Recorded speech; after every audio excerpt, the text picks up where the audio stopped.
Hey guys, this video we're going to take a look at this Solareye Smart Bird Feeder Cam. They were nice enough to send me this for free so I can make this video showing it to you. If you like feeding the birds, you're going to love this thing. If you know someone who is a birder, they are going to love it. It's going to make an amazing gift for somebody. Now, what's really cool about it is you're going to get up close and personal with the birds. You got the camera right here. We're going to put all the bird seed right there. They're going to be able to perch out here. It's going to be amazing, and it's super simple to set up. We have a solar panel, so we don't have to worry about running power out to it or the camera going dead, anything like that. Also, it connects to Wi-Fi, and we'll get their app. So you'll get notifications when there's a bird at your bird feeder. You'll be able to live view the birds there. You'll take pictures. You'll record video. It does a lot of cool stuff. So I want to go through some of the parts and pieces, and then before we're done, I'm going to get you some clips of birds at the feeder. It is winter time, so we're going to be a little limited on the options for birds, but we'll still see if we can get them to go to the feeder and get you some clips of that. We'll tack to the end of the video here. Now, again, it is solar powered, so you're going to plug in this solar panel to keep the battery charged. When you get it, you'll screw the base to this guy here with this little thumb wheel guy there. You'll see when you get it, but it's going to go just like that. And then it's a USB-C plug at the bottom. Now we also have our wall mounting bracket that's going to go up underneath there. I didn't put it on just yet, and you'll see why here in a second. So you can screw it to a wall or something there, or it comes with a strap. You can weave the strap through here and then strap it to a tree or a pole or whatever you have. Speaking of poles, you can mount it here. We have this here. Slide the pole through. It gives you these little thumb wheel guys that you use as a set screw, and you can pole mount it if you would like. Now for this portion, we do have to put our little perch on that goes out here. This middle thing, they call it a jelly cup.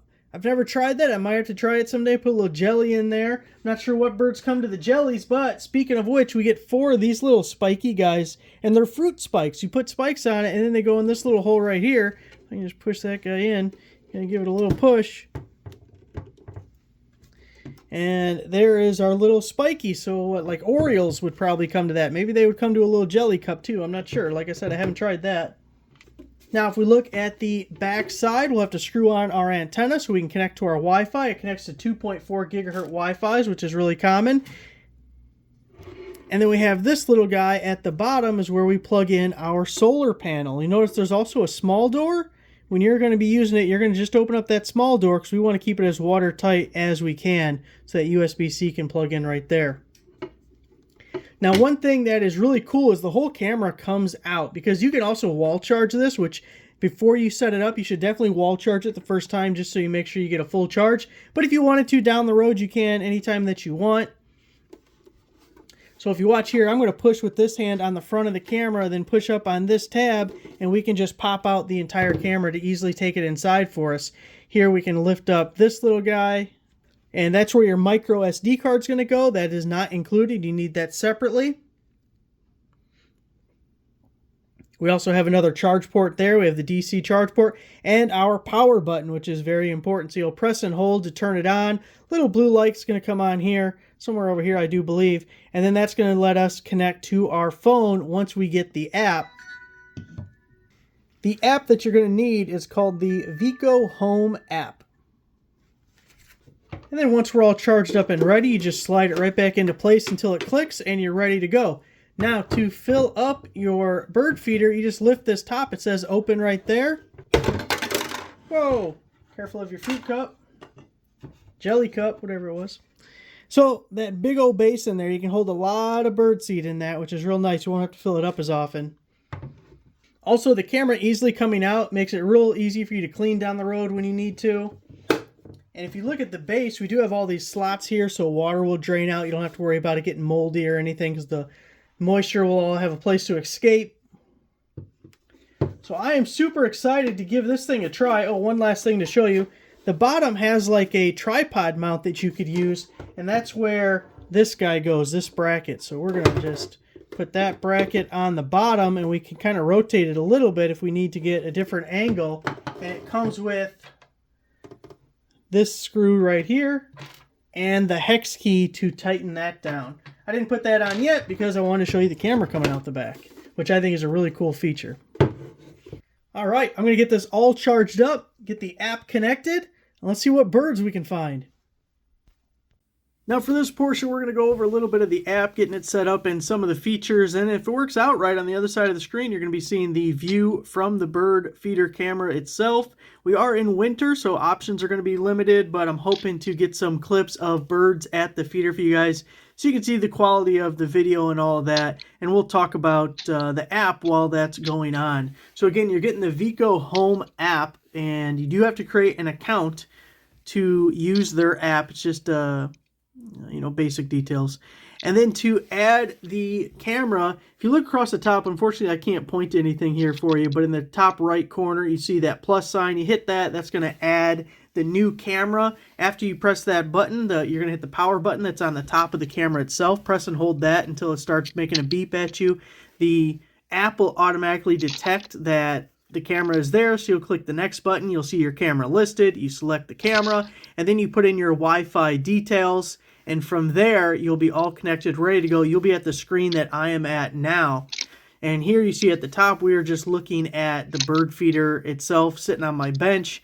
And if we click this middle icon, the top right, well, let's go through all of these. The top right set of icons, there's 3 icons there. I know I can't point to it. The first icon on the left, that is to share the camera with somebody else. If you wanted someone else to be able to view your bird camera, you can do it there. The middle icon is the settings, which is really what I want to show you here in a second. And then the right icon is for when you get notifications. If there's a new recording or something, that'll pop up there. So first, I want to go to the settings. That was the middle button. It says our Wi-Fi strong. We're online. I gave it a backyard location, and then bird feeder is what I named it. Of course, you can name it anything you want. We do have motion detection, which you want to make sure you have that turned on most likely. And it does have a sensitivity range where you can make it less sensitive or more sensitive. And this will give your phone notifications when it detects motion. So you may have to adjust that. You may get false alarms if it's too sensitive. And if it's not sensitive enough, you may have birds at the feeder and you don't get a notification. So that is something you'll have to adjust and play with and see what works out best for you. You can see it just motion. It just detected my hand coming across the front of the screen as I'm sitting next to it. And you saw we got the notification for it. Record settings. You can do cloud recording, which I do believe is a fee, so make sure you look into that. I'm using the SD card, and I set it by default. I believe this bottom thing where it says SD card recording duration was at only about 10 seconds. I cranked it up to 3 minutes, specifically because we're doing this video. I would probably normally put it at 1 minute. Just know that that's going to wear down your battery faster. Now, you do have the solar panel, so it should keep it charged up still, but especially in the winter when there's less sunlight and everything, you may have to turn that down depending on what kind of activity you're getting at your camera. We can also change our notification settings. It has an alarm apparently, which I would turn off any alarms. We don't want to scare the birds away or anything. And I think I saw somewhere two-way audio, and I don't know how many of these settings are generic for any type of, because this is a security camera app really. This is just one of the camera options. So some of those may not pertain to this, and I don't think you want to talk to the birds anyways, or, they probably don't want to talk to you. Recording resolution, I have it set at 2K, but you can do 2K or SD. And there's a couple anti-flicker, you got auto night vision, things you can turn on and off and kind of play with to get the best you can out of it. You have our SD card menu there for formatting the SD card. You see I have a 117 gigabyte SD card and put into it now. The indicator lights, I turned that off because we don't want a light on the camera. Again, we're not trying to scare the birds. Power settings, let's see what we have there. I changed it to battery power only because I'm not going to hook up the solar panel for this. We're going to hook it up to this tree, and it's a temporary installation for the video, so I just changed that to battery power only. And again, there's another share button. So that is all of the basics on the app. If I actually click the window for this camera, you can see we can get a live view. My hand swinging around in there.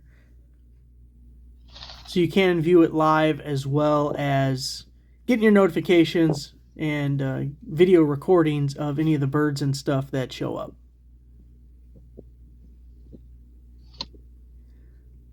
So there it is, guys, the Solareye Smart Bird Feeder camera. And thanks for watching.